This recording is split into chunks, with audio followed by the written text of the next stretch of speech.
So kiss me.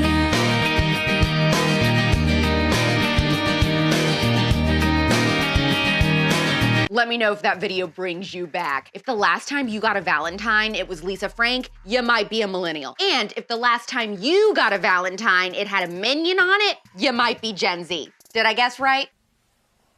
Wow. I have two pop culture stories today, one being Seth Rogen admitting publicly that America doesn't care about Hollywood's self-aggrandizing award shows anymore. Two, this Georgia single mom might be going to prison for a year after letting her 14-year-old babysit her kids while she worked. Was it wrong? We'll discuss. Then lastly, in honor of Valentine's Day, we will do a love and dating themed pop quiz where I answer questions submitted from you. I'm Alex Clark, and this is POPlitics.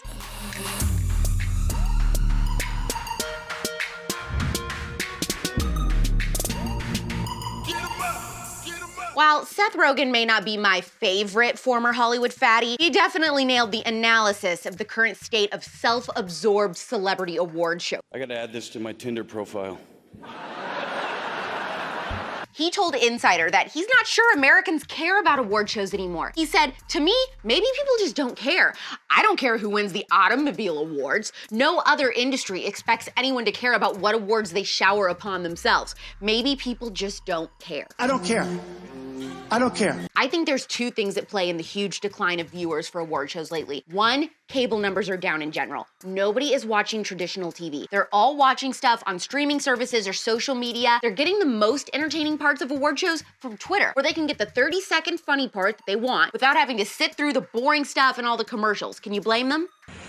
Like a good freaking neighbor, State Farm is freaking there!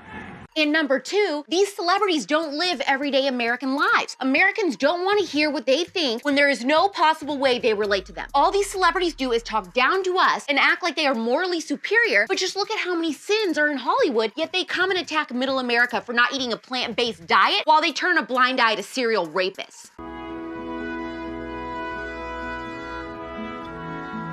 How old were you when you first started babysitting? I was 9 when I became a mother's helper, which meant I helped watch babies while their parents were home. When I was 12, I got certified as a babysitter with the American Red Cross, learned CPR and all that stuff, and I took it so seriously. You would have thought I was in training to be the CEO of a Fortune 500 company. That's something you don't see every day. Fucker! Fucker! Okay. I know this looks bad, but I can explain. What the hell happened? I said no monkey business. No, there's no monkey business. No monkey business? You're wearing my breast.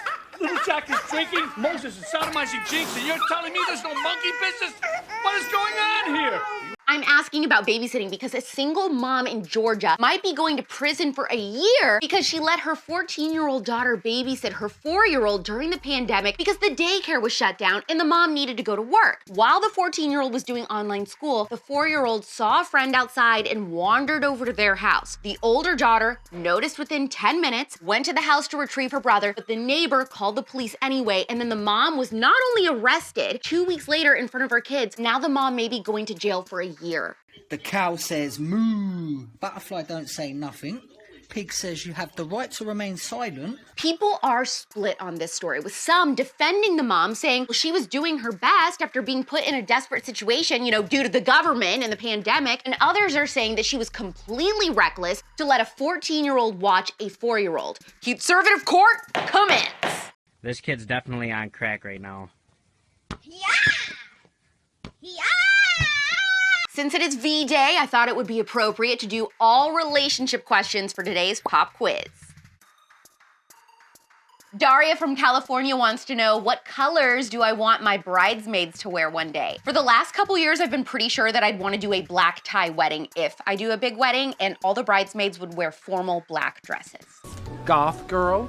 Who cares? Sophie from Oregon wrote in asking if I want to tell my boyfriend I love him, but he hasn't said it yet. Should I just go for it? I'm a bad person to ask this. I have never said I love you first. I will wait forever for the guy to say it because it terrifies me to say it. And then I feel like he would only say it because I did, not because he actually feels it. So then I get anxiety and I freak out. And then the whole relationship, I'll be telling myself that he isn't really in love with me. And Absolutely mental. Elizabeth from Indiana asked, what is your favorite date you've ever been on? Ooh, okay, I've been on many crazy dates. I guess it depends depends on favorite in what way. Like funniest favorite, most romantic favorite, worst favorite date story. My favorite romantic date, I'm guessing that's what you wanna know, was a surprise helicopter ride over New York City. And to this day, it's one of the coolest dates a guy has ever planned for me. It felt like I was on The Bachelor. Wow. Oh, God. You lucky. Nora from Connecticut is wondering, I went on a date with a guy I really like.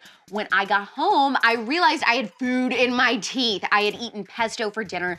I haven't heard back from him, but the date was only a couple days ago. Do you think he isn't calling me because of the food in my teeth? If that is the case, he isn't worth worrying about. Let me tell you, he should have more compassion and also understanding that it's not like you look like that all the time, okay? That would be a very immature reason for someone not to call you after a date, in my opinion. Also, because of this reason or this situation, I always check my reflection in my knife at the table. I'll go like this when he's like not looking or something. Like if he's looking over, I'm like, and I look in my reflection. And then I also always make it a point in the middle of the date to be like, excuse me, I need to use the powder room. No, I don't actually say that. That's what they say in movies. But I'll go to the bathroom, I check the mirror, check my teeth. I keep floss in my purse for those moments. But if you are in a bind, a little trick, you can use the back of your earring to pick something out of your teeth.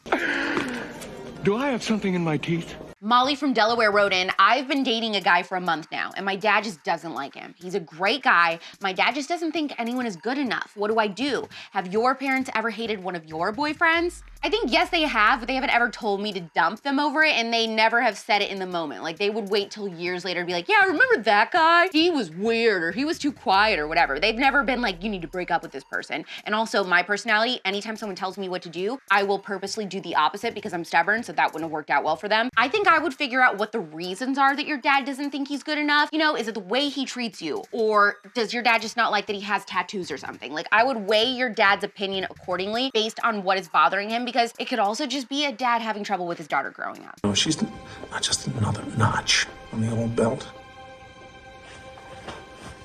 Don't even wear a belt. Beltless. I am so happy that you guys are responding so well to my episode with Pastor Jonathan Pokluda on the spillover about sex, love, and dating. I wish the church did a better job about explicitly answering hard sex questions like the ones I asked. And I thought there was no better time than Valentine's Day to do an episode like this. If you enjoyed it, please support the spillover by subscribing and leaving a 5-star review. This episode has done so well, actually, that I might have to get a female Christian on soon to give her perspective on sex and marriage. Tap the heart button on this episode in honor of Valentine's Day. Tell me how old you were when you first started babysitting and if you think this mom should go to jail. DM this episode to a mom, ask what they think, and hit the save button to support us.